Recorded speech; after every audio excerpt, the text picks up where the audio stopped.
मी तुम्हाला सत्य घटना सांगणार आहे.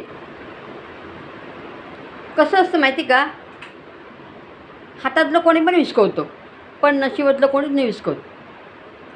तशी एक गोष्ट आहे. एक मुलगा आणि एक मुलगी असते, नवीनच लग्न झालं असतं. तर तो मुलगा त्या मुलीला म्हणतो, म्हणजे त्याच्या बायकोला, की मी थोडे दिवसासाठी परदेशात जातो कामाला, तर तू थोडे दिवस तुझ्या आईकडे राहा. ती बोलती हां चालेल म्हणे. तो 20 वर्ष परदेशात जातो कामाला आणि ही आईकडं असते राहायला. तर त्या टायमाला तो जातो, त्या टायमाला ही मुलगी प्रेग्नेंट असते. त्याला माहीत नसतं की आपली बायको प्रेग्नेंट आहे असं. आणि तिला पण आहे ना, नवरा जाणार आहे त्याचं तिला दुःख होतं. मनातून तर बोलली जा, पण आतून तिला दुःख होत होतं, म्हणून ती पण आहे ना प्रेग्नेंट असं सांगायचं विसरून गेली. मग तो जातो परदेशात. त्याने तिथे 20 वर्षाची ॲग्रीमेंट लिहून दिली, पण त्याला 19 वर्ष पूर्ण झाले आणि त्याला असं वाटलं की बायकोला भेटायचं. तर तो शेठला म्हणे की मी चाललो म्हणे, मला माझा पेमेंट द्या 19 वर्षाचा. तो म्हणे असं नाही म्हणे, ॲग्रीमेंट लिहून घेतली, तुला 20 वर्षाचा पूर्ण पगार देणार. तर नाही म्हणे, मला जायचं आहे म्हणे, तुम्ही पगार दिला नाही तरी चालेल म्हणे, पण मी चाललो म्हणे. तर शेठने त्याच्या 1 रुपया पण दिला नाही, भाडं पण दिलं नाही जायसाठी. मग तो 2-4 दिवस कुठंतरी त्यांनी काम केलं आणि आपलं भाडं उभं केलं आणि तो आला इकडे बायकोकडे यायला निघाला. तर बसमध्ये तो जरा टेन्शनमध्ये होता. तर बसमध्ये यशूचे 2 माणसं भेटले. ते यशूचं करतात ते 2 माणसं.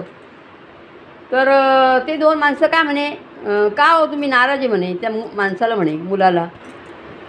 म्हणजे 19 वर्षानंतर तो आता वयस्कर झाला असं ना. म्हणे का हो तुम्ही नाराज आहे. तर म्हणे हो जरा टेन्शन म्हणे. तर म्हणे मी एक ठिकाणी असं काम केलं म्हणे, 19 वर्षापासून काम केलं आणि मला बायकोची आठवण आली म्हणून मी चाललो म्हणे घरी. तर मला मालकाने पगार नाही दिला. म्हणे काय खाल्लं पिल्लं का नाही म्हणे. तर नाही म्हणे. मग गाडी कुठंतरी थांबते, एक हॉटेल येतं. त्या हॉटेलमध्ये हे 2 माणसं त्याला उतरवतात आणि बोलतात की चहा पाणी काय घे म्हणे. तो म्हणतो नाही माझं मूडच नाही म्हणे, आता मी 19 वर्ष काम केलं, मला पगार नाही भेटला, त्या टेन्शनमध्ये म्हणे. नाही म्हणे, काहीतरी खा पी म्हणे. तर यांनी खाल्लंच नाही काही. चहा तरी पी म्हणे. मग चहा पिला. मग त्या माणसांनी त्या हॉटेलमधून त्याला 2 ब्रेडचे पुडे घेऊन दिले. 2 ब्रेडचे पुडे घेऊन दिले. तर म्हणे आता पुढे एक हॉटेल येईल, तिथं तू उतर आणि हे चहा आणि ब्रेड खा म्हणे. त्याने त्या टेन्शनमध्ये तिथं पुढे हॉटेलमध्ये उतरला नाही. त्याच्या पुढे पण एक हॉटेल आलं, तिथं पण नाही उतरला तो आणि डायरेक्ट घरी आला. तर बायकोच्या तिकडे गेला माहेरी. तर ती बायको गॅलरीत उभी होती, आपल्या मुलाच्या खांद्यावर हात टाकून उभी होती. तर त्याने खालूनच पाहिलं, बायको आपल्या म्हणजे एका माणसाच्या अंगावर त्याला माहीत होतं ना त्याचा मुलगा आहे तो, म्हणून त्याला राग आला. तो परत पाठी फिरला की मी जातो म्हणे, मला काय हे बघायचं नाही म्हणे. म्हणजे त्याला शक आला की बायकोचं कोणाबरोबर प्रेम आहे असं. मग तेवढं पुढे एक माणूस भेटला, त्याचा मित्र. का रे बाबा म्हणे, कुठं होता एवढे दिवस. तर म्हणे मी परदेशात गेलो म्हणे कामासाठी, तर आता आलो म्हणे. तर म्हणे तू मागे फिरून का चालला. तर म्हणे आलो आणि बघितलं तर ही बायको बघा कोणाच्या खांद्यावर हात टाकून उभी म्हणे. अरे म्हणे तुझा मुलगा आहे म्हणे, ज्या टायमात तू इथून गेला ना तेव्हा ती प्रेग्नेंट होती म्हणे, पण तिने तुला सांगितलं नाही, तुझा कॉन्टॅक्ट नंबर काही नव्हता, त्याच्यामुळे ती विसरली तुला सांगायचं म्हणे. तर काय बोलतो म्हणे, माझा मुलगा आहे म्हणे. हो. तर म्हणे ठीक आहे. मग तो आनंदाने घरी गेला बायकोकडे. तर म्हणे मग बायको सांगते हा तुमचा मुलगा. तो मुलाला मिठी मारतो आणि मग घरात जातात, चहा पाणी वगैरे पितात. तर बायकोला तो सांगतो का मालकाने मला पगार नाही दिला म्हणे, मी 19 वर्षापूर्वी म्हणे आधीच 1 वर्ष बाकी होतं आणि मी काम सोडलं म्हणे. तर मालक बोलला 1 रुपया पण देणार नाही. मी कुठंतरी काम केलं आणि माझं बसचं तिकीट काढलं आणि मी इथपर्यंत पोचलो. तर रस्त्यात मला 2 माणसं भेटले, त्यांनी मला 2 ब्रेडचे पुडे दिले, तरी पण मी ते खाल्ले नाही. तर बायको म्हणते जाऊ द्या, आता तुमचा पोरगा मोठा झाला आहे का मोठा, टेन्शन नका घेऊ म्हणे तुम्ही. तर म्हणे चहा कर म्हणे. आणि म्हणे हे काय म्हणे. तर म्हणे हे ना मला त्या रस्त्यात 2 माणसांनी ब्रेडचे पुडे दिले म्हणे, तर तू चहा कर, आपण ब्रेडचे पुडे फोडू आणि आपण ते ब्रेड आणि चहा खाऊ म्हणे.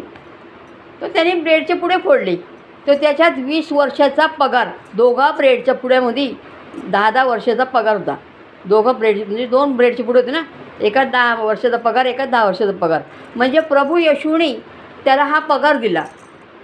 तो एवढा खुश झाला. तेव्हापासून तो प्रभू येशूला मानायला लागला की हे प्रभू परमेश्वरा तू हे मला काय दिलं म्हणे. म्हणजे असं म्हणायचं मला की हातातलं कोणी पण विस्कवतो, पण नशिबातलं कोणी नाही विसकत.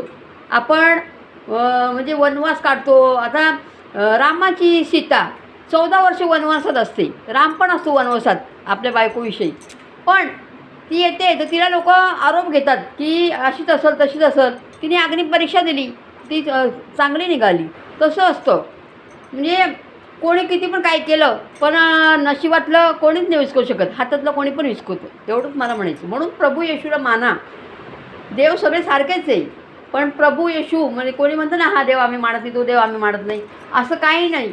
हा देव कुठून आला, हे देव कुठून आले, सगळे ते एकच देव आहे. म्हणून येशू प्रभूला माना. एवढंच मला म्हणायचं. Best Lord.